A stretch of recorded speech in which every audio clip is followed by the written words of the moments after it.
Welcome in on this Thursday morning. I'm Janae Hancock here with Taylor Johnson. Before we get into our news today, Taylor, how are you doing? I'm on my second wind. I have my cup of coffee to my right. I know. I felt it. I felt it when I was leaning over to touch this monitor. It is warm. She is ready to go.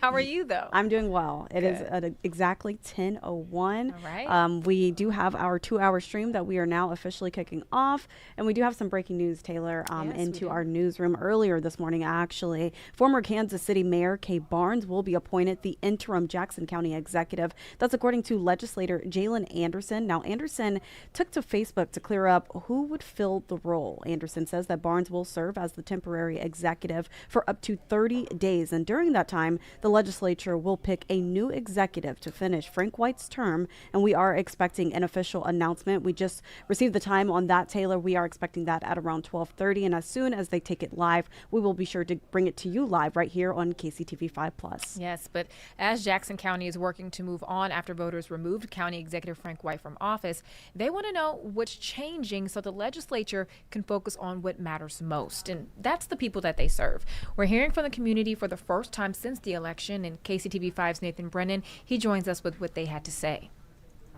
Good morning, Kansas City. I'm Nathan Brennan, right outside of the Jackson County Courthouse, where we are continuing to follow up on the recall of Jackson County Executive Frank White. Now, those votes haven't been certified quite yet, but once they are, Frank White will be removed from office, and then legislators will start the process of discussing and voting on a new county executive. They will have 30 days to vote on that new county executive once those votes are certified. As for the right now, Duron McGee announcing a new interim county executive. And we also heard from several voters last night in a town hall, gave a little bit of perspective on what the taxpayer, what the voter wants to see in a new county executive. But I will say that town hall also took a little bit of a turn. A lot of those voters were critical about the entire Jackson County legislature. They say that they want to see legislators getting along more. They want to see more healthy debate. Sean Smith and Manny Abarca assured them that now that Frank White is gone, there will be a lot more of those productive conversations. Again, that was KCTV5's Nathan Brennan reporting. And if you do want to know what those taxpayers had to say, you can head over to our website, KCTV5.com. Now, we have also learned that Frank White asked the state Supreme Court to vacate a previous order on the recall election date. That was on election day, but he was denied. White argued Tuesday's election was against the law and should have only happened on the next authorized date. In this instance, that would have been November 4th. Now, we spoke to both the Kansas City and Jackson County election boards to see when votes would be certified. We're told that the county will certify votes come next Monday. Kansas City will certify their votes next Wednesday. Well, on to our other top story that we will be continuing to follow. This is the government shutdown. Congress, they do remain at odds to passing a federal spending bill, but Capitol Hill is going to be quiet today because senators are not expected to vote again on a new bill until at least tomorrow. KCTV5's Gabby Luma joins us with a look at the local impacts we will feel, as well as the uncertainty surrounding people and their jobs. I'm KCTV5's Gabby Luma. We're entering the second day of this government shutdown. It's set to impact tens of thousands of Americans and federal workers, including here in Kansas City. The IRS building in downtown Kansas City has hundreds of federal workers. Those workers have 4 more days left of protected pay until they hear from the Trump administration on who is an essential worker and will remain at work with pay. Many others face being furloughed, but the IRS is not the only government entity that this shutdown is set to impact. Those with harvesters here in Kansas City say that they might have to step up to the plate as SNAP benefits might lapse in federal funding. And for harvesters, they only provide 1 meal for every 9 that SNAP provides. Anyone at home looking to help them, you can donate $10 and that will help them feed 20 people. And again, the rest of the impacts of this government shutdown remain to be seen. Again, that was KCTV5's Gabby Luma reporting. We do want to move on to another story, a huge story today. Actually, closing arguments are set for today in the trial of Joshua Rocha. He is the man accused of killing North Kansas City police officer Daniel Vasquez back in 2022. The case was supposed to resume yesterday, but got unexpectedly postponed. Rocha faces capital murder charges. If he is convicted, prosecutors say that they will push for the death penalty. The trial was initially scheduled for 2 weeks, but a judge says says that there could be a verdict by tomorrow. So we'll be sure to keep you all posted on that. Well, 6 workers on the streetcar's main extension are suing their employers, accusing them of racial discrimination and sexual harassment. The group includes 6 Black and Hispanic men. They claim they were subject to racial and offensive language, physical assault, and physical segregation in the workplace, and they are seeking monetary damages. And 6 years of complaints ignored before a deadly shooting at a downtown parking lot. That's what the owners of the Grand Apartment building are suing for today. They claim that they've told the owners of the parking lot across the street that it was just unsafe, citing several shootings and drug deals. However, the lot's owners never did anything to make it safer. The suit claims this led up to a shooting which killed 2 people back in August. If you remember, 150 shots were fired. Some hit the apartment building. The lawsuit asked the lot's owners to pay for more than $25,000 in damages. A major update now to a safety alert that we brought you earlier this week. Now, if you remember, we told you about a listeria outbreak linked to ready-to-eat meals from Walmart and now Trader Joe's. That's expanding, and it has also now turned deadly. So 4 people have died and 19 have been hospitalized across 15 states, including Missouri. We first told you about Walmart's linguine with the beef meatballs and marinara sauce. Well, now the recall has expanded, including their chicken fettuccine Alfredo meals and the Cajun-style chicken Alfredo at Trader Joe's. Now, this is a deli outbreak that can really impact pregnant women and the elderly. So if you purchased any of the recalled products, you are urged to throw them away or return them to the store. It's going to impact a lot of people, Yeah. Taylor, because I know that those are very easy to get, very easy to make, Yeah. I should say. If you drive by the KCTV5 tower, you might have seen a large cone zone. That's because 31st Street is getting a makeover. Leaders say that they are now making this stretch safer, and the city is extending the curbs for wider sidewalks, plus raising walks, I should say, adding new bus stops and improving driver sight lines. The mayor says that the work will be finished before the World Cup in 2026. Yeah, and speaking of the World Cup, we are 251 days away. It sounds far, but you know, time flies by.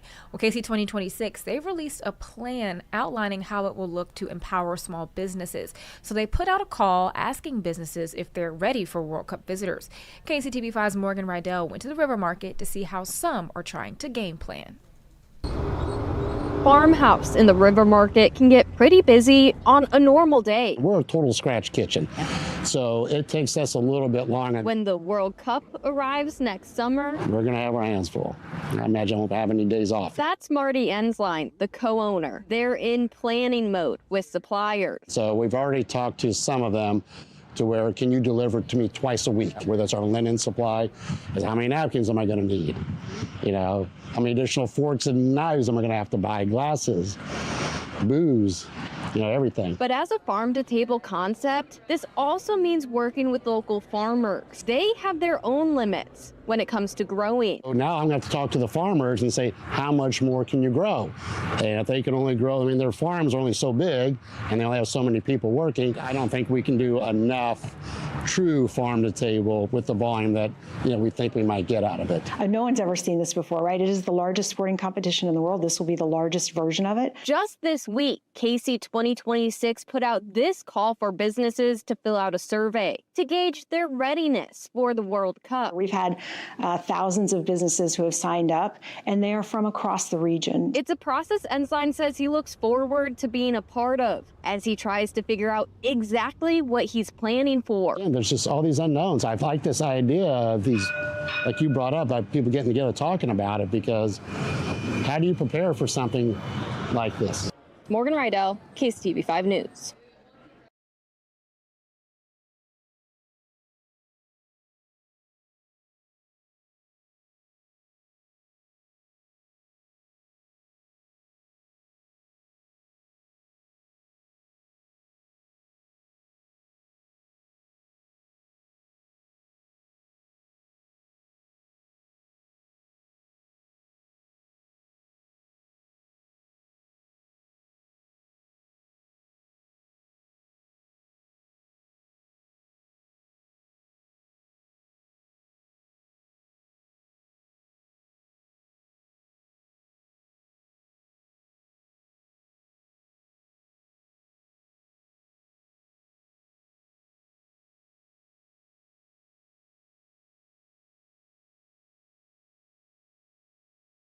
All right, We're if we gonna were try that muted. So we're going to again. try that one more time. So this actually brings us to another safety alert this morning. FIFA is sending a warning to fans looking to score tickets to the World Cup next year. Only purchase tickets from the official sources. It comes as they have seen a rise in resale ticket websites right here in the U.S. as well as Mexico. The organization went on to say, quote, tickets for the 26th FIFA World Cup will be sold exclusively via FIFA.com/tickets, with sales expected to begin in late 2025. For information on how to register for tickets, that can also be found on the official website as well. But you do want to be aware, as listings are already popping up on sites like StubHub, Vivid Seats, and many more. And as the World Cup gets closer, experts expect that scammers will get a little bit more creative. So if you are looking to score a ticket, you want to be on the lookout for red flags, because if it seems too good to be true, it most likely is. So what I was going to say was, with the whole process to even get these tickets in the first place, folks might be like, oh my gosh, I don't want to go through all of that. So, if they do see something that could potentially be a scam, that might be more enticing than actually going through the process of entering the drawing and waiting for your ticket number. The or easy whatever. way out, right? Yeah, exactly. Yeah, definitely don't want to do that, especially when you're spending all that money. Yeah, well, this is something we've been talking about for a while. So excited. Yeah, so we're talking about Buc-ee's, y'all. So in just 2 weeks, the massive gas station featuring the Golden Beaver will break ground in KCK. Wyandotte County says that construction for Buc-ee's will begin on the 16th of October, and it will be built by the Kansas Speedway.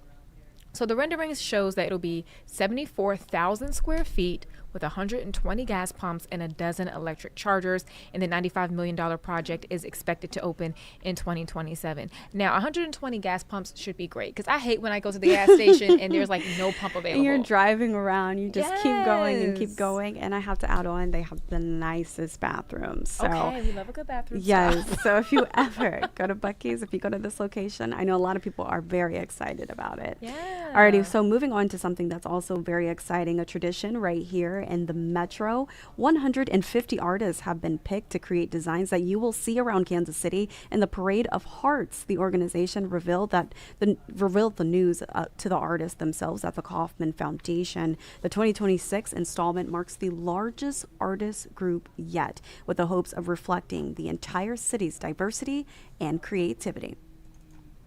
For Parade of Hearts, we really only have one criteria, and that is that you have deep roots to Kansas City. Whether you were raised here or you transplanted, taking a job here, went to college. So there's a deep connection to Kansas City. Oh, Taylor, I just love seeing them around the Metro. And that display will go public in April. So the countdown is officially on, and stay out through the end of August. And real quick, I'm not going to put the person's business completely out there, but one of our newsroom colleagues, their significant other, is going to be designing one of the hearts. Right. I forgot all about that. That is right. So something we'll be looking forward to as well here at KCTV. Yes. Something else, Taylor, that a lot of people are looking forward to. Chapel Run. Yes, and the mural is done. I drove past it on my way home the other day, and it looks really nice, especially in person. So you can find this off Broadway near Valentine, over by Hamburger Mary's. Well, the Missouri native, she is making a splash right here in Kansas City, because she has 2 concerts lined up at the World War I Museum. The first one is tomorrow night. KCTV5's Chandler Watkins, she takes a look at how the Pink Pony Club fever is hitting KC. Having Chapel Roan come to Kansas City is like having royalty visit for the queer community. Lance Pierce, co-owner of Q Kansas City, says they're preparing for the Midwest Princess, local fans, and those traveling to KC. And nothing about this weekend will be casual. On Friday, we have a pre-party. If you came by yourself, you can find your crew and you can find a group of people to go to the concert with. The festivities will continue through Saturday. You'll be able to dance under the black lights and the mirrored disco balls, as well as eat them too. If sweets are your guilty pleasure, Cookie Bliss KC has you covered with Pink Pony themed cookies to give you that sugar high. Last night, orders have started flooding in. Today was the first day we had them available for walk-ins, and we're sold out. Owner and founder Carissa Todd says they'll be restocking daily, and pop stars can still pre-order pickups and deliveries. And that was Chandler Watkins reporting. And also, I just want to say that this song, Pink Pony Club, has been stuck in my head for the last 2 days. I'll be like mid-conversation and I'll just start singing it. So I have have a question about these cookies. So, because you know how the lady was saying that I'm over here talking about music, and she goes straight for the food. Well, yeah, but I'm wondering, like, because the lady said that they sold out. So it's like, are people buying them to eat them? Are they buying them for, like, you know, a souvenir for a while? I really I think people are that. buying to eat them, but I think it's also about the aesthetic. So, you know, if they have like a party before the concert or after, you know, it just builds to the excitement too. So it's like a Taylor Swift concert. Yeah, they're gonna go all out. Cookies. This is true. Or like when we're not Renaissance holding came on out, to cookies here, Taylor. I know we're not. So I was wondering, but no, Pink Pony Club is stuck in my head too. I made my boyfriend play it in the car the other day. Yeah, that is a good song. I need to learn the rest of her songs. I think I know one other song. So we're gonna chat about that, but. Of course, you have to know what to expect as you head out the door today, and if you're planning to go to those concerts this weekend and any other weekend event. So we have meteorologist Stevie Stevenson. She'll be bringing you your forecast after the break.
Hi there and happy Thursday. I'm here to let you know that we don't have a whole lot of changes in the forecast. If you've enjoyed what we've had so far this week and even last weekend, then just know that we're not looking at a whole lot of variation from that. Instead, we may just get a touch warmer these next 2 afternoons. That's today on your Thursday and Friday, though today itself is already going to sit in the upper 80s. Normally, around early October, we should be only getting up to about 73 degrees in the afternoon. So this is quite a stark contrast and definitely unseasonable levels of warmth that we've been experiencing out there and that we will continue to experience for the next several days. Then changes try to head our way next week. So I want to break down your weekend, what those changes are, and when we can expect a cool down all here in the next few minutes. So first, let's take a live look outside, see how our Thursday is shaping up out there.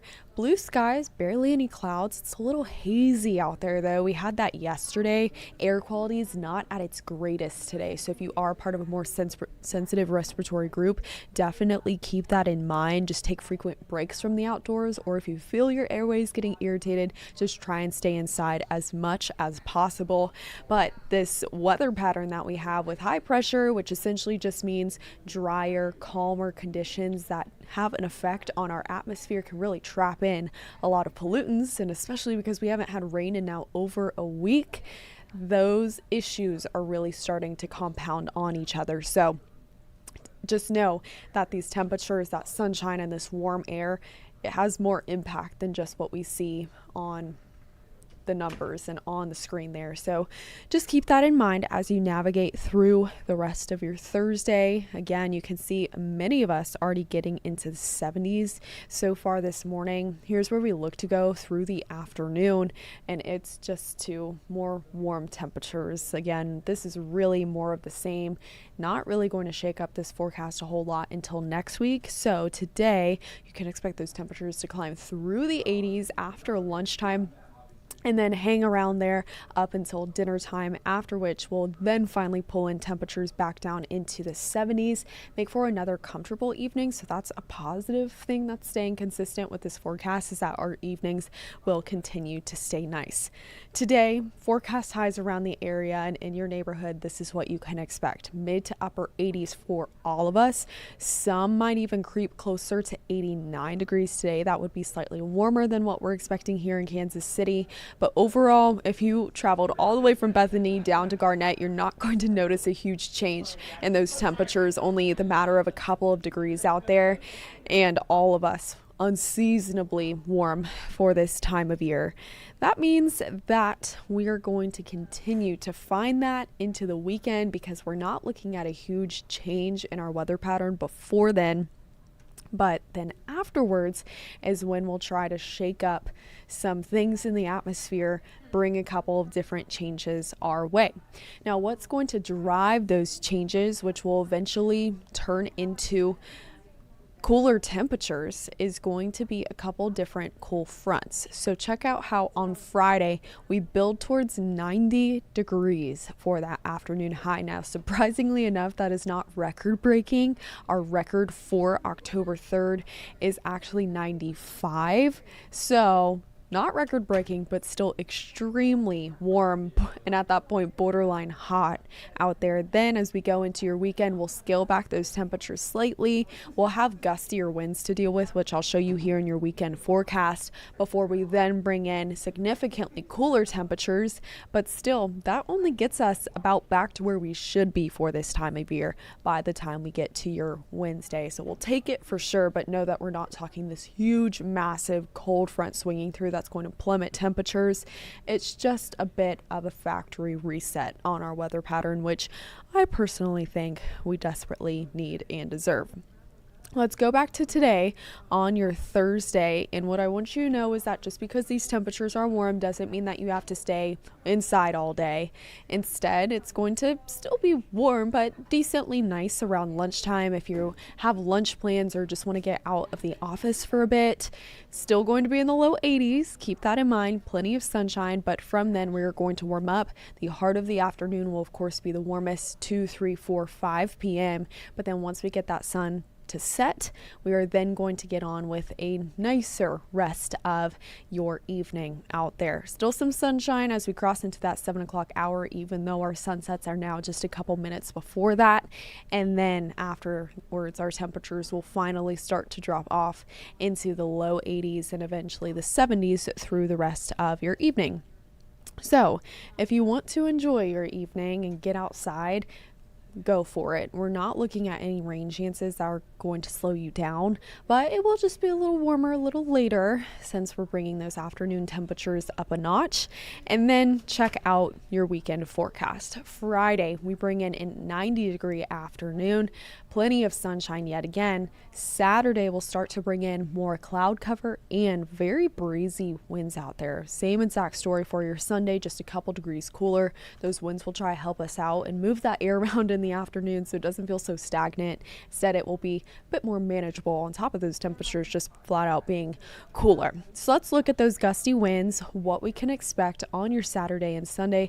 If you have any plans outdoors, maybe you're going to the Shawnee Farmers Market or anything with tents like that, make sure that they're tied down tightly, because these wind gusts are going to be no joke, especially as we head into the afternoon hours. Check it out. As we get towards 2 o'clock on your Saturday, we're expecting forecast wind gusts up to 40 miles per hour. Even just below that, still possible, still very strong. Now, that doesn't mean that the wind's going to be blowing at that speed constantly, but if you do catch a wind gust, it does have the potential to really get a little windy out there. So just keep that in mind. But into the evening times, those winds will relax. So that's by the time Chapel Roan's already taken the stage. Still could be breezy on the front end, but by the time you're headed home, driving home, things will be much better. Then same exact story for your Sunday. Starting to find those winds pick up just before lunchtime, and then in the afternoon, gusts up to 35, 40 miles per hour possible then, and then we'll calm down those winds. Then we go into next week, Monday, trying to bring us a cool front to pull into our area, cool us down, bring a rain chance back into the mix, which we need all of those things. So no one's scared away. We'll hope to tap into this front sometime Sunday night into your Monday morning. That's the current time frame. There still could be some shifts in that, and we'll have to be watching for another front Tuesday into Wednesday.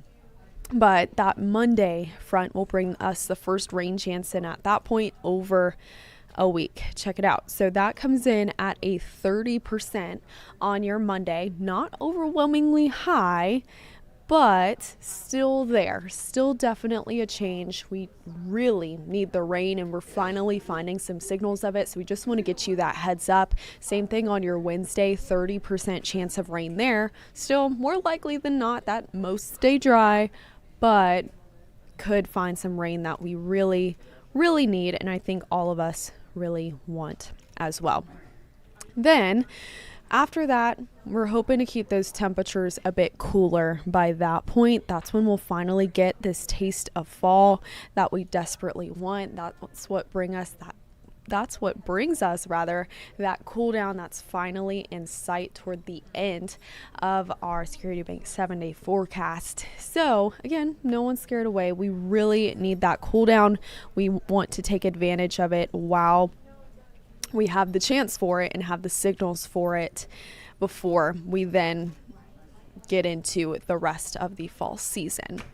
Something else that I want to talk about here before I get you a look at that 7-day forecast is a couple of different weekend events, a couple different fun things that you can get out to take advantage of, at least for now, the lack of rain chances. That's the good part about this forecast, is that rain isn't interrupting any of our plans. So they were just talking about it about 10 minutes ago, the Chapel Roan concert out at the World War I Museum and Memorial. Gates open at 4 p.m. both Friday and Saturday. So Chapel Roan's playing for 2 nights. Gates open at 4 for both, and then the show is expected to start at 6:30.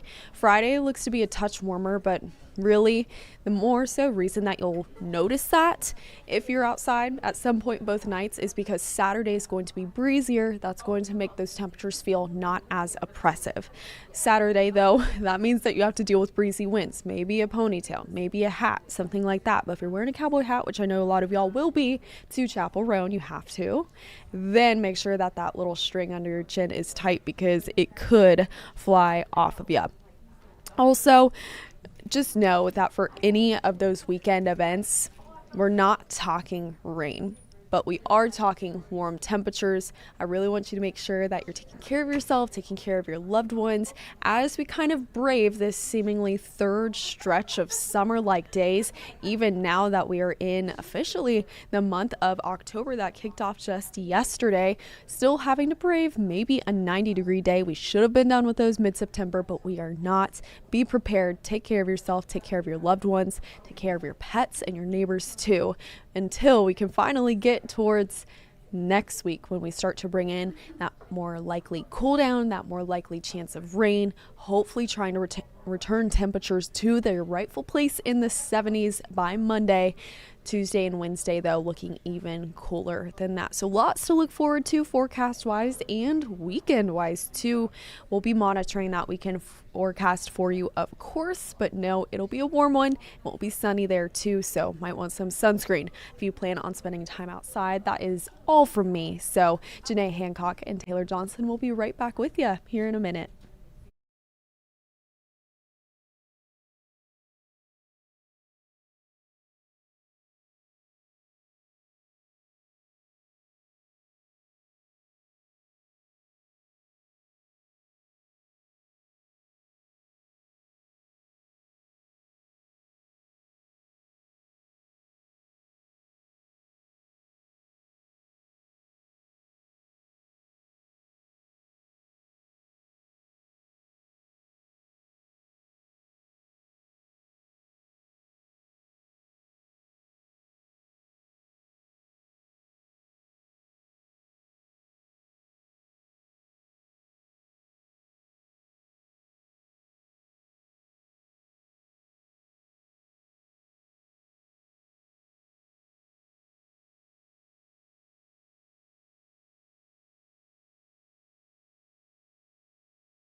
All right, good morning. Welcome back. It's Bill's Weekend Picks here on KCTV5, even though I'm still showing you the 7-day forecast. Well, that's part of the weekend. Doggone it. You know what? There's so many buttons on this thing that I don't know what half of them do. And sometimes I hit the wrong one, and that happened that time. But we're back here now, and you can see it's Bill Hurlbrink, Taylor Johnson, and we're here for Bill's Weekend Picks. This is something we do every single Thursday at 10:30 here on KCTV5+. We run through a litany of items that are taking place around town this weekend. And I tell you what, Taylor, this is the time of year that there is just so much happening in Kansas City. Yeah, not only that, but you just showed us the forecast. Yeah. It's also going to be a little warmer than normal, which means more people are probably going to try to be outside. Indeed. It is going to be a busy weekend outside, full of lots of activities. So let's go ahead and get started with an event that is starting actually today, of all things. This is called October Fiesta. All right. You kind of like how they smash up two words there. So this runs today. It runs through October the 12th at Boulevard Brewing Company. It benefits the Mattie Road Center. So it's actually a good thing. You can go drink beer, eat food, celebrate, and it all goes to help out a great cause. So this is an Oktoberfest and a Dia de los Muertos matchup with great beers. They have collective steins that you can get to drink your beer out of. There is an ofrenda, which if you've seen the movie Encanto, they talk about the ofrenda where they go talk about Dia de los Muertos and leave their offering for those who have passed beforehand. Plenty of German and Mexican food. Sunday is actually their full-on festival where they have a lot of fun activities planned for everybody, including a Stein holding contest. I'm sure you've seen some of the waitresses in the Oktoberfest in Germany carrying 30 steins of beer or whatever. Or they're going to have one of those contests there. You can find much more on Boulevard's website. And again, Mattie Roads is a bilingual, bicultural nonprofit that deals with behavioral health counseling, social services, and youth development here in our city. They also support the community through several avenues as well. But again, that's taking place starting today, running through the 12th, October Fiesta. Yes. At Boulevard Brewing. I'm going to have to go do a couple of weightlifting classes really quickly so I can go win that contest. I gotta check it out. No, yeah. I love it. That's a great idea. And I if you haven't been down to Boulevard, I remember going on a tour there about 12 years ago or so, and it was just the one building. Now they have the beer hall, the parking lot down there, and everything. So it's just erupted into so much more. And we're going to talk about parking coming up in a little bit because that's not the only event that's taking place this weekend down not too far from Boulevard. So we'll hit on that coming up in just a little bit. But also, I know going out to a lot of these different events costs money, yes, right? It does. And it can put a dent in the pocketbook. A lot of us are trying to save money right now. Well, here's a free event that's taking place tomorrow morning at 10 a.m. It's jazz storytelling, and it's happening at the American Jazz Museum. This happens the first Friday of every month at 10 a.m. It's led by singer Lisa Henry. She's joined along with storyteller Brother John, drummer Mike Warren, and bassist Tyrone Clark. You can go hear some great tunes at the American Jazz Museum at a historic setting in the 18th and Vine District. And again, the best part about this is it is all completely free. This is some video down at 18th and Vine at the Blue Room, obviously. But again, this is just a great chance to come see one of the things that makes Kansas City great, which is our jazz history, blues history, and it's all going to be on performance for free tomorrow morning at 10 a.m. And if I can judge a book by its cover, I feel like anyone who calls himself Brother John Yes. must be able to tell a good story. He's got to tell a good story, and he probably takes an offering afterwards, too, you know? He's going to pass I the get plate. those vibes. You get those vibes. Yes. Yeah, exactly. But also, there is another really cool festival going on this weekend involving blues and jazz. So when I grew up, there used to be the Kansas City Blues and Jazz Fest, and would be held down on the grounds of the Liberty Memorial World War I Museum, right? There'd be 3 or 4 different stages. I saw Thelonious Monk Jr. and a couple of other big-named artists back in the day. Well, they're bringing this back. Unfortunately, it's not going to be at the Liberty Memorial, but it's going to be at Legends Field, out where the Monarchs play. It goes on Friday and Saturday at Legends Field. If you want to get tickets, you can go to kcbluesandjazzfestival.com. But look at some of these lineups. You got Stanley Clark, Carl Denson's Tiny Universe, Jackie Myers will be there.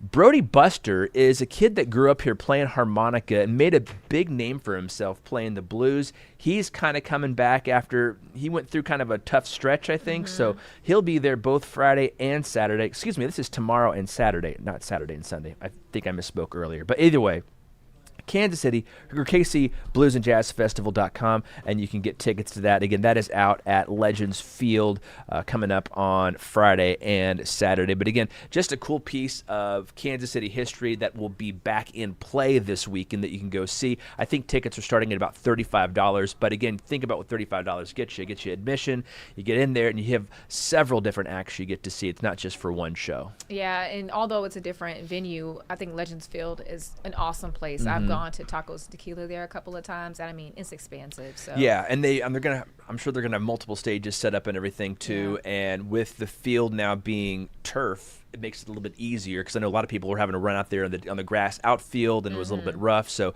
little bit easier getting in there and everything now. And I just love the fact that they're being able to use Legends Field more than just for baseball anymore, because that's what it was for such a long time. But now they're able to bring, heck, they had ice skating there a couple of years ago, right, with the Christmas thing that came through, and now they're having concerts with Tacos and Tequila. They had the It's Not a Phase Fest, and now the Blues and Jazz Festival back there, I think, is going to be a unique addition to Legends Field. So that's happening this Friday and Saturday. Let's go to more Oktoberfest stuff, because that is also going on down at Crown Center this weekend. This is some video from the festival a couple of years ago, but KC Oktoberfest is happening at Crown Center. It runs Friday and Saturday as well. Last year, it drew about 16,000 people from all over, and this is a huge celebration of German culture and cuisine, featuring beer from Kansas City Beer Company. There'll be music from Die Schlauberger and by Uber Cool, and tons of polka bands. And I know you like a good polka, Taylor. Polka. Whenever I think of polka, I think of Steve Urkel. Oh, I thought you were going to think of John Candy from Planes, Trains, and Automobiles. Steve Urkel liked to play polka. I mean, from home. Oh, he did. He had the big suspenders and the accordion. The accordion, yes. That's right. I was not expecting to throw back to Family Matters here on Thursday, but I'm here for it. But tickets are $17 up until the day of the festival, so that's tomorrow. So you can go online now, buy them for $17. If you wait till the festival starts at 4 o'clock on Friday, you can pay $20. So save $3. Go get them now. And again, they bumped up that price tomorrow. But again, I want to talk a little bit about parking here for this, Taylor, because think about this. You've got that event going on at Crown Center. Right. You've got PBR bull riding going on at T-Mobile Center. Oh. You have got a big autism awareness walk, or Alzheimer's awareness walk, at the Union Station. You've got all of the stuff happening at Boulevard, and then you throw in Chapel Roan. Yeah, it's a lot going on. Because that's happening Friday and Saturday out at Liberty Memorial. And that's what I was going to talk about next, is she is going to be here, the Midwest Princess. And we have really gone out of our way here, it seems like, in Kansas City to kind of get ready for this. We even painted the streetcar pink. The Pink Pony Express. Getting all ready. The Pink Pony Express, that's right. But her concert will be here. And if you don't know who Chapel Roan is, again, she's got shows Friday and Saturday night at Liberty Memorial. Why is this a big deal? People are like, who is this? Why should I care, Bill? Well, this is an emerging artist who's breaking records from all over the place. She brings a style that's all her own. She hails from Willard, Missouri, which is a small town just outside of Springfield. And she's only got 3 cities on this tour that she's doing, this little pop-up tour, right? So it's New York, L.A., and us here in Kansas City, right? So we're going to have people driving in, flying in from all over the Midwest. Think about Chicago, Denver, Dallas, St. Louis, you name it. We're probably going to see people coming from those cities here to Kansas City. That's why it's a big deal, and that's why the city is going to be bathed in pink coming up here over the next several days as this show comes through Kansas City. But I'm blown away by all of this, and I look at it as bigger picture again. Just the fact that they're picking Kansas City for 2 shows, and then the other shows are New York and L.A. Usually it doesn't happen like that. Usually it's New York, L.A., Dallas, or New York, LA, Chicago. Right. So for Kansas City to get picked out of those, I think that's exceptional for our city. Well, I would say even, St. Louis usually gets picked over Kansas City when it comes to major tours and things like that. So, I think that kind of speaks as well. It's just us being chosen for that. And I mean, we've been covering it all week. Yeah. Just the phenomenon that phenomenon this is exactly right. Yeah. But here, let me pull up a map here, because I want to talk about parking. A lot of people are going to be like, oh, we'll just use a streetcar. I think the streetcar is going to be so busy this weekend. Streetcars, Ubers, I mean, it is going to be crazy. Like I was down in the Crossroads here a couple weeks back. I went to Green Lady Lounge after a date with my wife. I think I told you about this here the other day. And it let out we were trying to go home right at the same time as the Matt Rife concert or the comedy show let out at T-Mobile Center. So we got impacted with the Uber, whatever, the pricing, you know, The surge pricing. So all of a sudden it cost me $40 to get down there. Next thing you know, it's $120 to get home, you know, so it almost doubled the price to get home. So I just want people to be aware of all this before they start headed downtown here this weekend. So I'm going to pull up a map here because I just want you to realize how close together all of this stuff is, right? So here is Liberty Memorial where the show is going to be, right?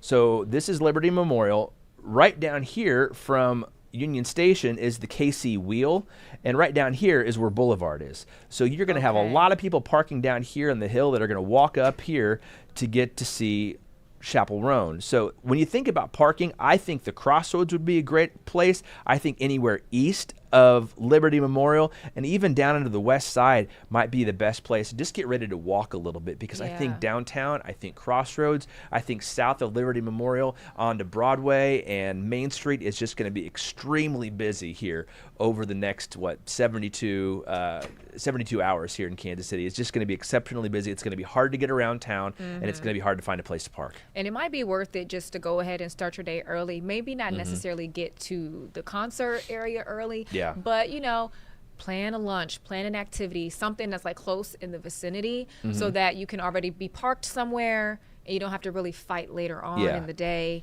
That's what I would try to do. I think that's going to be a great idea, and I think people are going to be and it's just keep in mind too, tomorrow is going to be 90 degrees outside. We just heard from Stevie Stevenson. Yes. It is going to be warm out there tomorrow, so make sure you're drinking plenty of water and staying hydrated here because it's not going to feel like October in Kansas City tomorrow. It's going to feel more like June. But if you're ready to get out and celebrate Chapel Roan, or maybe you're just waiting up late to catch the Taylor Swift album drop tonight, because I know all about that stuff too, Taylor. Yes, don't you worry. do. You know Chapel all the Roan, things. there's a pre-party tonight at the Incline on 9th Street. This is down in the West Bottoms. If you want to get out and get ready for this whole party thing this weekend, it's 18 and older. It's being put on by the Stand Society at the Incline on 9th, again, down to the West Bottoms.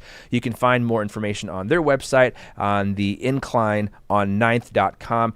And you'd have to get tickets to this. This is such an in-demand event. They got through Ticketmaster to get tickets. Ticketmaster? $30 to get into this thing. Yeah, so this is a pre-party. Now, if you don't want to legit. do that or not, you can go to Q Kansas City down in Westport. They have a big kickoff event tonight as well. They also have their Pink Pony Club tomorrow for the after party, and same thing on Saturday as well. And that's going to be hosted by somebody from RuPaul's Drag Race. So you're not going to want to miss that. And then there's some other pre-party stuff that you can do, or actually the day of. So if you can get over by Boulevard Brewing on Friday and Saturday, they're having the Chapel Hour on both Friday and Saturday from 2 to 5 at the Boulevard Beer Hall. They're going to have lots of different things you can do, including Good Luck Babe drink specials where you can roll a pair of dice, and that gets you that helps you choose your drink for the day. So that sounds fun. Cherry Blossom Supernova Quirk cocktails will be available, plus the Pink Pony Club photo booth and much more. And again, like I said, just keep in mind it's right down the hill there from the World War I Memorial, so there's probably going to be parking restrictions in place down there. So just, again, get there early. It's going to be super busy both days. If you're trying to go to the KC Wheel this weekend, that's going to be super busy as well. So you might want to stick it out till Sunday before you go to try to do any of that stuff. I just think there's going to be a number of people just kind of driving around, taking it all in, trying to figure out where they're going to go on Friday and Saturday down by the Liberty Memorial. I'm like, if you're not planning to do any of these things, it might be best to maybe hang out on the plaza, go to Kansas. Yeah, and as a matter of fact, I'm gonna pull up the city camera just so we can kind of get a peek of the stage here. Yeah, because it's built, isn't it? Yeah, I believe they have it built. I don't know if we have our tower camera on it right now, but we're going to look here. Because I've seen a little view of it. There's way too many buttons on this and thing, it's pretty Taylor. I'll tell cool. you what.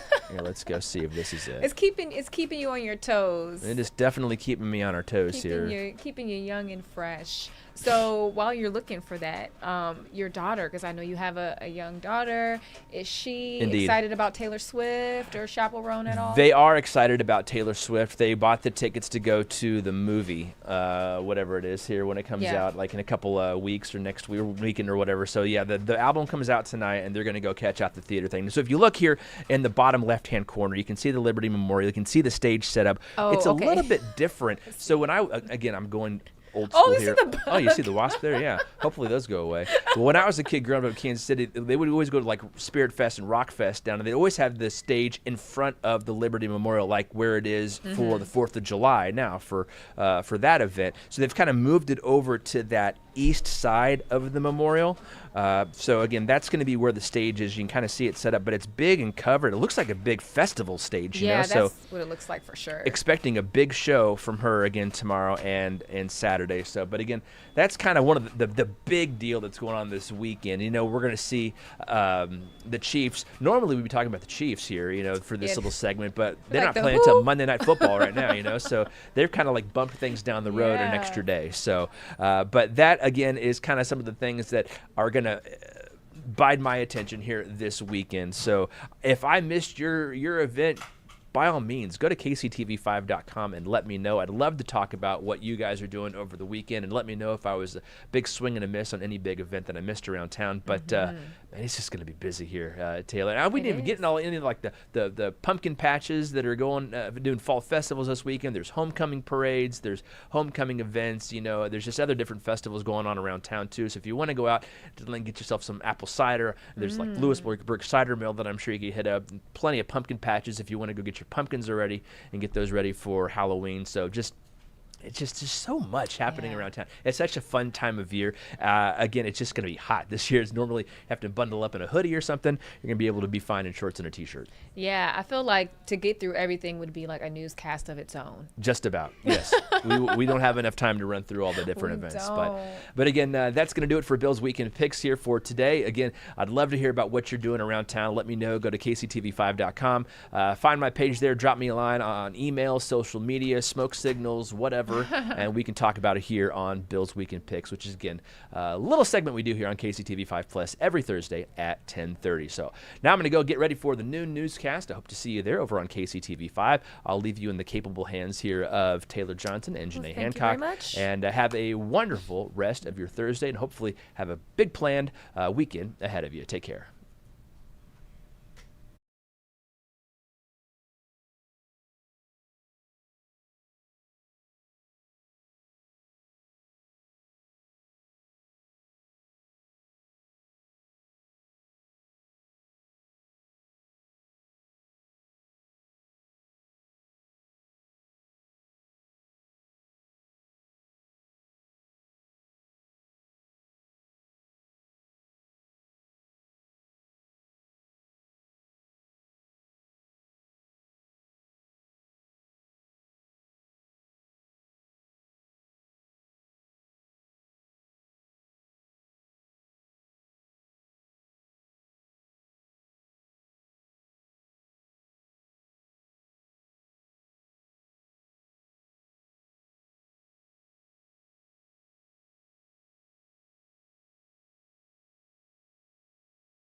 Our fall festivities and activities have a little bit of a different flair to them this year. A little bit of a different feel for sure. In October, we usually expect temperatures to be in the mid 70s. How about mid 80s to even possibly 90? One of our hottest days is going to be Friday, where if you want to head out to the crossroads, temperatures are going to start at 5 o'clock right around 90, about 88, and then you can see them cool ever so slowly down to about 79 degrees by the end of the activities. Now we have some other action going on. Shawnee Farmers Market is Saturday. Yeah, you can still get fresh produce, but you have to get there early because most of the good stuff is, honestly, I know this, is gone by 9 o'clock. Temperatures will be nice and comfortable, 67. If there's anything left, if you have to get there kind of late, we're going to be around 80 by noon. All right, one thing, let's round out the weekend and talk about a fall festival of arts, crafts, and music.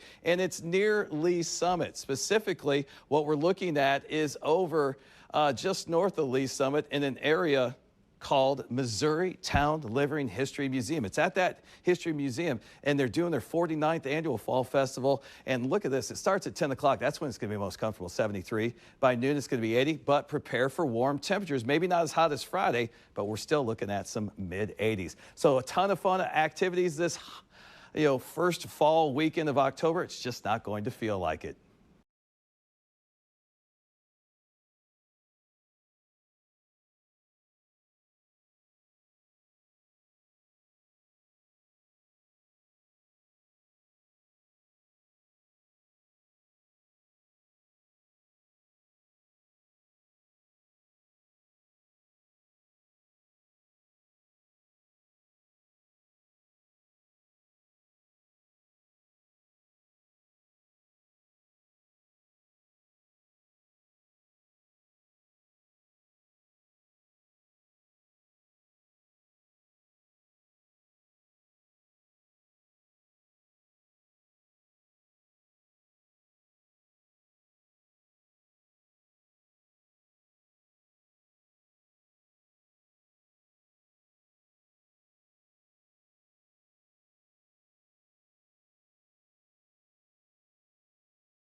Alrighty, welcome back into the live desk. Janae Hancock here with Taylor Johnson. We're going to bring you your Travel Thursday stories now. Taylor, hopping on to what you do every single day. So we're going to go straight into that. As you can see here on your screen, a frightening airplane collision has left dozens of travelers stranded in New York. It happened on the runway of LaGuardia Airport. A Delta CRJ 900 regional jet struck another of the same type of plane. Flight 5155 was preparing to depart for Roanoke, Virginia, when its wing slammed into the cockpit window of Flight 5047. That plane had just arrived from Charlotte, North Carolina. One person was unfortunately taken to the hospital. That person may have been a flight attendant on Flight 5155, who the pilot said injured her knee. Both airplanes were operated by a regional carrier called Endeavor Air. Flight 5047 had 57 passengers on board and 28 on Flight 5155. Yeah, we hear all the time about near misses, so it's unfortunate that this did end up happening, but thankfully it wasn't more serious as far as injuries are concerned. Well, direct flights to London are coming to Missouri, but they are going to be on the east side of the state in St. Louis, and the excitement surrounding the new flights is reaching near and far, so much that there's jealousy brewing right here in Kansas City. Elena Chappie explains. Us at Buckingham Palace. For Cara Beam, and we had scones and we had. Making the trip over to London is more than just a vacation. On our way to London to drop off Anna at school. It's quality time spent with her daughter Anna, now in her second year at the London School of Economics and Political Science. I go to London a couple times a year. Now, with a direct flight from St. Louis to London, her trip across the pond is about to get easier. It's going to be a lot faster, a lot easier, a little less anxiety-ridden on the trip as well. And for Anna, last year I think I went from St. Louis to London 5 or 6 times. The feelings are mutual. So now that I can just go from one place to the other, I think it should cut down my travel time exponentially, and also the hassle of getting your bags, rechecking them, worrying about where they're going is all gone now. But it's not all love. Across the highway in Kansas City, jealousy is showing, with some hitting social media calling out British Airways, saying, quote, "Come on, British Airways, what's another half hour to journey? Let's get this MCI route to open." Lambert said this will, quote, "serve as a gateway to FIFA World Cup games in Kansas City and other U.S. host cities." Yikes, one person said.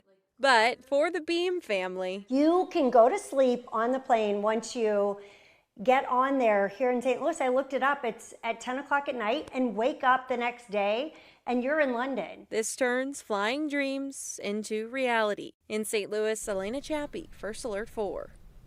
And we do want to bring you another travel-related story. This one you may have heard of this week. Spirit will drop service to 10 cities in the west and southern U.S. while grounding plans to launch service in Macon, Georgia. The Florida-based airline also plans to furlough a third of its flight attendants and cut pay for pilots. Spirit has struggled post-pandemic after a failed merger with JetBlue, as flyers have shifted to a more premium experience. In an email to employees, Spirit's chief commercial officer called these cuts necessary changes to best position our airline for the future. Now, late yesterday, the company announced that it had secured hundreds of millions of dollars in what it called significant progress in its bankruptcy restructuring. Now, we are going to take another look, or I should say a new look, at your national news headlines coming up after the break, so be sure to keep it tuned in here. And we touched on it just a tad, Taylor, as far as those furloughs are concerned, and that has a lot to do with the government shutdown. So we'll bring you the latest update on that after the break.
Welcome back into the live desk. Continuing on with your national news headlines. We are continuing to follow breaking news out of the UK. 2 people are dead and at least 3 others are injured after an attack outside a British synagogue. CBS's Tina Krause reports from London. The stabbing attack happened this morning outside a synagogue in Manchester, England. A witness called police saying he saw a car being driven toward members of the public and that one man had been stabbed. Authorities arrived 10 minutes later and firearms officers shot the suspect. Police say some of the victims had stab wounds and others injuries caused by the vehicle. According to a local media report, the attacker did not make it into the synagogue itself. The chaos unfolded as members of the Jewish community observed Yom Kippur, considered the holiest day in the Jewish calendar. One video from the scene appears to show a police officer warning people the attacker has a bomb. Witnesses say security guards at the synagogue intervened to keep many people safe. Police say the suspect is believed to be dead. Last year, the British government committed an extra $100 million to protect synagogues and Jewish schools here. Tina Krause, CBS News, London. Well, it is now day 2 of the government shutdown, and thousands of federal workers are staying home, reducing some services for Americans. Amy Kiley reports on other potential ramifications of the budget impasse. Congress's first role is to make sure the government operates. We need to reopen the government. Leaders of both parties say the government shutdown is bad for the country, but they don't agree on how to fix it. Democrats want a funding bill that reverses Medicaid cuts and extends expiring Obamacare subsidies. Well, what we're doing is fighting to protect the health care of the American people. Republicans want a fairly clean continuing resolution. The counter proposal would add $1.5 trillion in new spending on a 7-week stopgap measure. We're not doing that. Shuttering the government is starting to have an impact. The FBI Agents Association says, quote, a shutdown can undermine the FBI's ability to perform its duties at a time when the country faces an unprecedented range of national security and criminal threats. Meanwhile, the White House says it'll soon use the shutdown as a reason to lay off federal workers. The DOGE cuts, it's now this shutdown. I almost wonder, why would anybody want to be a federal worker? Sources say the White House also thinks a food program for women, infants, and children could run out of money by next week. A recent survey shows about a quarter of military families rely on WIC. Service members are among the federal workers no longer getting paid. Our military families need a solution to this. I'm Amy Kiley reporting. One recent study also says about 10% of children in active military families are also on Medicaid. And following the federal government shutdown, states across the country have been scrambling to keep their national parks, or monuments open to the millions of visitors that frequent them. A plan released by the Department of the Interior say that some national parks will stay partially open during the shutdown with reduced staffing and services. For example, Grand Canyon National Park in Arizona will remain open with some visitor services reduced. The Lincoln Memorial and Thomas Jefferson Memorial will still be fully accessible throughout the shutdown. And the governor of Colorado says all 8 of Colorado's national parks that collects fees will remain open during the shutdown until fee revenue runs out. The Trump administration says it's canceling nearly $8 billion of climate funding. Office of Management and Budget Director Russ Vought made the announcement on X. He called the money green scam funding and said it fuels the left's climate agenda. All but 2 of the 16 states targeted have Democratic governors. Vought did not specify exactly which projects are being impacted. Meta will soon use what people tell its AI chatbot to target them with more personalized ads. Users will see notices of the change next week, but it won't kick in until December 16th. Meta already targets ads based on post clicks and social connections, but now conversations with Meta AI, like shopping plans or travel ideas, we're looking ahead to the holidays now, will help guide both ads and content recommendations. Meta says it won't use sensitive topics like religion, politics, or health for ad targeting, and you'll still be able to use its ad preferences tool to add or remove topics that don't necessarily interest you. All right, so let's see here. Snapchat All right. I haven't used that in a long time. Do you still use Snapchat? I have it for my memories, and that's exactly what this story is about. All right. Well, some memories are unforgettable, and some will now come with a cost. So Snapchat is asking its biggest users to pay a monthly fee to keep their memories. Would you do that? We'll talk about it. All right. Well, this is a feature the social media platform started in 2016, which allows people to save videos and photos as opposed to letting them disappear after a while. Since then, more than 1 trillion memories were saved, and Snapchat's parent company says it needs a little financial help for its infrastructure. The company says users who have more than 5 gigabytes worth of memories will get charged, and analysts say Snapchat has about 460 million users per day. I think this is just a money grab. It is. Because it's like when you built this, it's almost 10 years old. So you had some time to build some extra and a lot of space. people I know I still have videos and photos in there from 2016, exactly when it came out. So wow, that's unfortunate. I'm going to have to add it to Google. Okay, well, moving on to another story. Walmart is making changes to its food. The largest retail grocer in the U.S. announced that it will get rid of synthetic dyes from its store brand foods. Officials say that they also plan to remove 30 other ingredients, including preservatives and certain artificial sweeteners. Some of the products that will be affected are cheese dips, sports drinks. Ooh, that's gonna frustrate a lot of people. I was saying the sports drinks, as well as cake frostings for all those bakers out there. Officials say that they hope to keep the prices static during this transition. All of the ingredient changes are expected to be complete by January 2027, so you have some time. But again, that's going to impact a lot of people. We're talking athletes, we're talking bakers and kids. Cheese dips. I was going to say, and me. And Taylor. I'm always getting my queso. She was most upset about that cheese dip. Walmart. I love chips and queso. Like, that's my favorite snack. Yeah. So if my cheese dip tastes different, I'm not going to be happy. Well, are they talking about that, or are they well, I guess so. I don't know. I mean, it's a cheese dip. It's a cheese dip. It all counts, right? I guess we'll see in 2027. Yeah, you have some time. We have some time to figure it out. Well, as we flip the calendar over to October, the countdown to Halloween begins. Ooh. So this year, tariffs have put a terrifying effect on spending. The National Retail Federation projects consumers will spend $13.1 billion just this year on Halloween, and that would be a new record. In today's Consumer Watch, Jen Sullivan looks at what will cost more this year.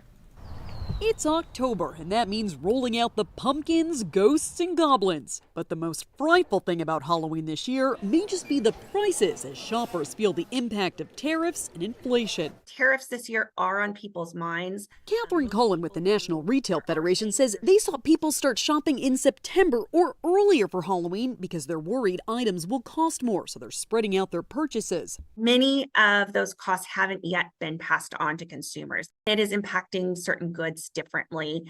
We may be seeing it a little bit more in non-durable goods. President Donald Trump implemented tariffs on a variety of imported goods to encourage companies to make products in the U.S. According to the Alliance for American Manufacturing, virtually all Halloween costumes on the market are imported, which means they'll be subject to tariffs. But Cullen says tariffs have affected certain goods differently. Less than a quarter of tariff costs have been passed on to consumers. Trick or treat! Candy and sweets prices are also up from a year ago, according to the latest Consumer Price Index. Shoppers are spending more on Halloween this year. The NRF says people are spending about $114 per person. That's nearly $11 more than last year. In times of uncertainty, and we've seen this starting with the pandemic, during times of inflation and others, people are turning to these celebrations, these fun holidays where no matter what's going on in the world, you can dress up in something fun. If those prices are giving you a scare, there are ways to save. Cullen suggests shopping at discount stores, reusing decorations, and getting crafty with costumes and decor. For Consumer Watch, I'm Jen Sullivan. Halloween candy. It is 11/11, and now following that story, Zach Summers just asked, we're going what to y'all talk talking about? Exactly. Halloween's going to be more expensive this year. That's what we're talking about. So I have to ask you, Taylor, favorite Halloween candy? Like, what's your go-to? What do you grab? Okay, I'm grabbing Skittles. I'm grabbing Reese's. Okay. I think I will grab some Snickers too. Okay. Yes, those are like my top 3. Okay, so I am always reaching for the Twix candy bars. And probably Sour Patch Kids. Okay, Sour like Patch in is the awesome. little. But this is a throwback. The Krabby Patty. Oh, the little the sandwiches. SpongeBob things. Sorry, we're getting off topic, but yes, The little chewy ones, right? The yes, little gummies. Those are good. It's disgusting now, but those used to be so amazing. I also used to love like candy corn and stuff. Oh God, I know candy corn. Yeah, I know. Oh. Hot take. We'll move on. Do you like Peeps for Easter? I did. Oh my God. My dad used to bring me Peeps for Easter. We'll talk about that when Easter comes around. Yes. But speaking of Halloween, McDonald's is actually celebrating the upcoming spooky season with the return of a specialty menu item. The fast food chain will make its Happy Meal Boo Baskets available to customers for only a limited time. They'll roll out on October 21st, so just a few weeks away. The lineup of 5 bucket characters include Ghost, Pumpkin, and Goblin. New for this season are Cat and Zombie. The buckets are also come with stickers that kids can use to customize to their liking. I do love that. And this is the 3rd straight year that buckets, I should say, are on McDonald's menu. Before that, they were an occasional item, first debuting back in 1986. So they've been around for some time. Yeah. I mean, I wasn't around in '86, but I remember them. But the cat and the zombie are new. Those are going to be new this year. So something to look forward to. I love it. This is probably like one of my favorite seasons. Yes. Like, Are you dressing up for Halloween this year? Yes. Now, I don't know. I know I have to let our viewers in on this before we go to break. We were looking for Halloween costumes for my dog the other day. That's how dedicated I am. We saw the cutest one too. Yes. I won't tell you guys what she's going to be. I'll throw it on here when it's that time. But you know what you're going to be. Yes. So I've decided I'm going to be Minnie Mouse in honor of my niece because that's her favorite character. Yeah. So I'm going to get into it with her. So you guys are going to be twinning. Is she going to be Minnie Mouse too? I'm trying to work it out that way. Convince her? Yes. All righty. Well, we'll work on that. We'll see what happens. We are going to take another quick break, and when we come back, we do have your entertainment news. What is going on right here in the U.S.?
We have some sad news this morning. The woman who changed the way the world looks at wildlife is gone. Legendary conservationist Dr. Jane Goodall died Wednesday of natural causes, according to her namesake institute. Officials say that Goodall was a tireless advocate for the protection and restoration of our natural world. Her field work with chimpanzees included documentation of the primates' emotions and personality traits. She's also credited with changing the overall way that scientists study animals. Goodall, who had been on a speaking tour at the U.S. when she died, was 91 years old. And this morning, CBS News, they played a package about her, and she talked about just how excited she was to see what is after this life, which was very encouraging. Yeah, So, this was heartbreaking news for so many yesterday and still today. So, Yeah. But I do love that so many are still sharing her memories, and we're getting to hear what she has said while she was still living, and just giving her her flowers. Moving on to some other Hollywood news, Tyrese Gibson is reportedly facing an arrest warrant, but his lawyer says that he is cooperating with Georgia authorities after his dogs allegedly killed another canine. The attorney for the 46-year-old actor says that Gibson, quote, extends his deepest condolences to the family who lost their beloved dog. The attorney's post on Gibson's Instagram account says that the actor accepts full responsibility for his dogs, and police say that the dog, owned by Gibson's neighbors, was discovered dead back on September 18th. It says that that dog suffered from major puncture wounds and severe bleeding. Gibson, the star of the Fast and Furious films, was not home at the time of the apparent attack, but his lawyer says that the dogs were sent to another home. All right, Tyrese, always dealing with something with him. All right, well, this next story is something that we've been keeping eyes on for a while now. So a judge has denied a new trial for Sean Diddy Combs, setting up the hip-hop mogul's sentencing for tomorrow. Now, Diddy, he was convicted back in July for orchestrating a decades-long prostitution scheme. Federal prosecutors are asking for more than 11 years in prison, while his defense team is wanting no more than 14 months. Now, Diddy could face a max sentencing of 20 years. I'm sure a lot of eyes are going to be on this tomorrow. Yeah, a lot of people are going to be wondering exactly what his sentencing is going to be. Yeah. Microsoft is doubling down on price increases for its Xbox video game system. The company announced Wednesday that it is raising prices for its console's top subscription tier by 50%, and that brings the cost of an Xbox Game Pass Ultimate to $30 per month or $360 per year. In contrast, Sony's highest subscription tier for its PlayStation system is $160. Gamers took to social media to complain about the hike, which I'm sure with many saying that they are just simply canceling. It comes as previously announced price increases for the Xbox Series X and S consoles are set to take effect this month. Raising the price of a 5-year-old video console is relatively unheard of. Typically, prices fall as machines age and become cheaper to produce. They think they slick. Oh gosh, leave it to Taylor. Next story. Well, good grief. Charlie Brown, Snoopy, and the gang, they are 75 years old. Charles M. Schultz's Peanuts comic strip began October 2nd, 1950 in just 7 newspapers. And I used to read these comics on the back of the Washington Post. Well, for the next 5 decades, Schultz wrote and drew every Peanut strip, and today the beloved comic strip is still featured in thousands of newspapers across the world. Several museums around the country will have exhibits and events this year for the Peanuts' 75th anniversary. And I cannot wait for Christmas, because Charlie Brown Christmas is my favorite. Oh my goodness. That's the reason why I love Charlie Brown, is because my mom used to make me watch that. And then also the Macy's Day Parade. When Snoopy comes. Yes. It's iconic. That's how you know it's official. We're officially getting ready for the holidays. Yes. Love you, Charlie Brown. And you know someone that everyone loves. Taylor Swift is about to enter her showgirl era. The singer-songwriter's new album will be available on all major streaming platforms when the clock hits midnight tonight. The countdown is officially on. It's called The Life of a Showgirl, and it will also be sold on vinyl, CD, and cassette. This is Swift's 12th original studio album and her first since she became the owner of her entire music catalog. So definitely something to celebrate, and we know Swifties will do that. Aside from getting engaged to Kansas City Chiefs tight end Travis Kelce, Swift has kept a relatively speaking low profile since she ended her record-setting Eras tour back in December. So for this, you need to get like a boombox or something. I mean, a CD, a cassette. Oh, boombox. Because I have a CD player in my car, but I don't have a cassette player like Yeah. anywhere. And you know, back then the boombox, you had the CD player and the cassette player. It was all in one. Yeah, or I guess you could probably find a stereo system that has all three components on it. Expensive. Yeah, or you can just use your phone like me. All right, so with all the hype of the release, there's going to be some release parties. So one Target location here in the Metro, they are staying open late for all the Swifties to celebrate, and it's happening at the Berry Road location in Kansas City starting tonight at 10. So shoppers can line up to receive a digital or physical ticket to reserve an album in store. So you have to then get back in line though. So you can go at 10, get back in line at 11:45 for the midnight purchase. Now, Target is getting in exclusive The Life of a Showgirl, The Crowd is Your King edition. It is a limit of 4 items per person while supplies last. So, also at 11:30 today, the president of Union Station is going to join us to talk about how they plan to celebrate the album release this weekend. I'm going to be curious to see how long this line is going to get. Oh, it's going to be wild. Yeah, because I mean, people don't stand in line at the stores anymore for CDs, so it's really cool to me. But you know what? I think it was her last album where she released something else, and the lines were crazy. People were showing up because, I mean, they're huge Swifties. They're huge fans. They love Taylor Swift. It's like Melissa Meter here. Yes. Our meteorologist. Talking about a listening party tonight. Yeah. We've been asking her, are you going to get the album? And she's like, I already pre-ordered she's ready. it. She had the sweater on yesterday. She's ahead of she's ahead of the curve. I literally didn't even know Taylor Swift like released sweaters in honor of her albums. Yeah. But leave it to Melissa to inform me. So I think the lines are going to be crazy long, and as they should be. I mean, Taylor Swift she's definitely worth it. She's outstanding. You know, that's great and all. I just don't think I could, even for my favorite person, y'all know I love Michael Jackson, right? If he came back today, I don't believe I would not this. stand in line. I don't believe it, not one bit. I do not like lines, Janae. Taylor, I do not you were like telling lines. me you are a huge Michael Jackson fan, and let's say he was still living here today, and he released an album after not doing so for years. If I you can wouldn't stand in line? If I can stream it, Taylor, no. I think you would. I think you would. I really do. Especially if they said, you know what, 3 of them are going to be signed. Oh my But only goodness. 3 lucky people will walk away with it. Is he there or is it just the album? No, it's just the album. No. But you never know. He could show up. Look. I'm not convinced right now.